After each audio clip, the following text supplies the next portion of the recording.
자, 쏙쏙 부동산입니다. 자, 오늘도 궁금한 점을 파헤쳐 보는 시간을 갖도록 하겠습니다. 지난 2022년 말에서 2023년 초 이 부동산이 이제 가격이 하락이 됐어요. 근본적인 원인이 무엇일까를 한번 파헤쳐보는 시간을 갖도록 하겠습니다.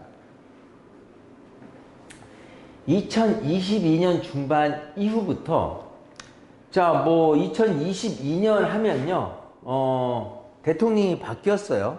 예, 그래서 윤석열 대통령이 5월부터, 이제 대통령으로서 업무를 수행을 했던 때, 자, 중반 이후부터 이어진 일시적 아파트 가격 하락은 다분히 급격한 금리 인상의 영향이 큽니다. 대선에 대통령이 바뀌어서라기보다도 전반적인 시장을 봤을 때, 2022년의 경우처럼 1년이라는 단기간에 미국 연준 4.25%의 금리 인상은 매우 이례적이라고 할 수 있습니다. 2008년에 일어났던 리만 브라더스 사태로 촉발된 글로벌 금융위기로 인해서 경기 부양을 목적으로 저금리 조치를 취한 이후 거의 14년 말입니다. 미 연준의 금리 인상에 따라 우리나라 기준금리도 2022년 초 1%에서 2023년 3.5%까지 이르렀습니다. 자, 1년 사이에 3배 이상 오른 셈인데요. 점진적인 금리 변화가 아닌 급격한 변화이다 보니까 부동산 시장에 미치는 충격 또한 매우 클 수밖에 없습니다. 자, 그런데 흥미로운 것은요.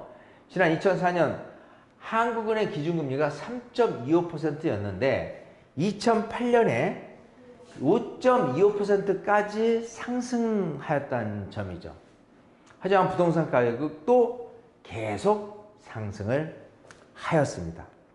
지금처럼 2023년을 기준으로 했을 때 그러니까 2022년하고 2023년 사이에 금리가 상당히 많이 올랐는데 부동산 가격은 하락가였다하고는 정반대의 상향이죠.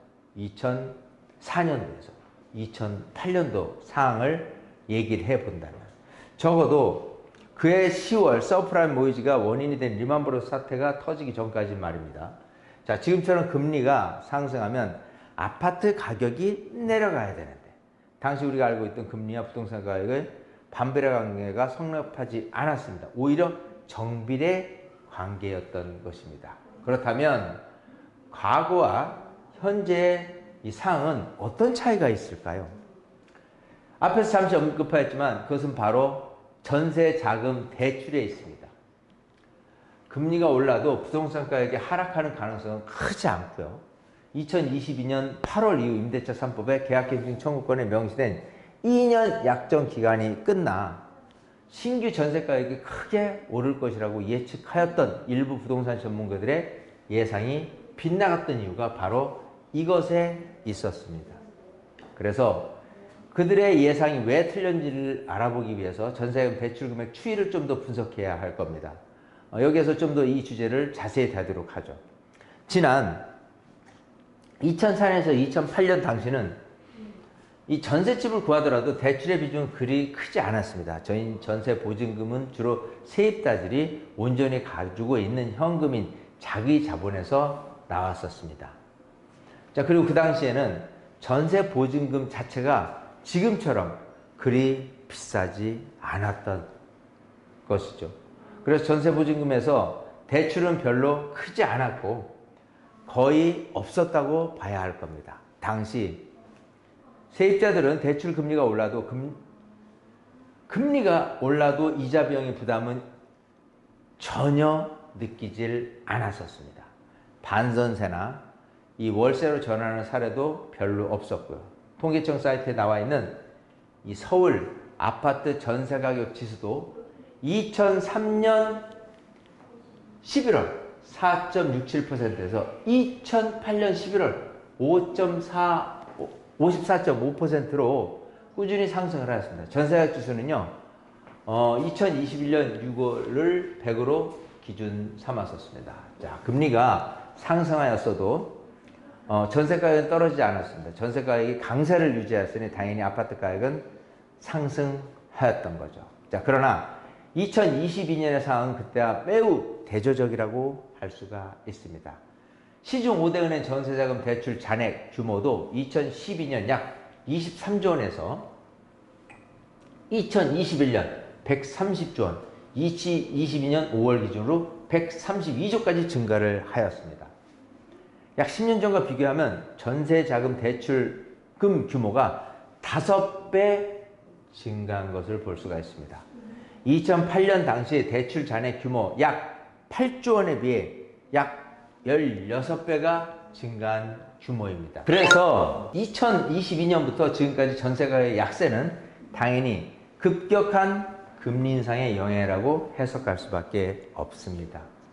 그래서 서울아파트 전세 지수도 2021년 11월 103.2에서 2023년 2월 85.8로 대폭 하락하는 것이 전혀 이상한 일이 아닙니다. 기준금리가 상승함에 따라서 전세자금 대출 금리도 제1금융권 기준으로 했을 때 2022년 1월 3.4에서 4.8에서 같은 해 12월 5.2에서 7.3%까지 올랐습니다. 그동안 전세자금 대출 금액의 규모가 계속 증가해 왔고 금리가 1년 사이에 급격하게 올랐으니 대출 이자 부담으로 전세 가격이 이에 반비례하여 하락하였던 것입니다. 결국 2022년 중반 이후 이 아파트 가격이 표면적으로 하락한 원인은 전세자금 대출에 있었다라고 볼 수가 있습니다.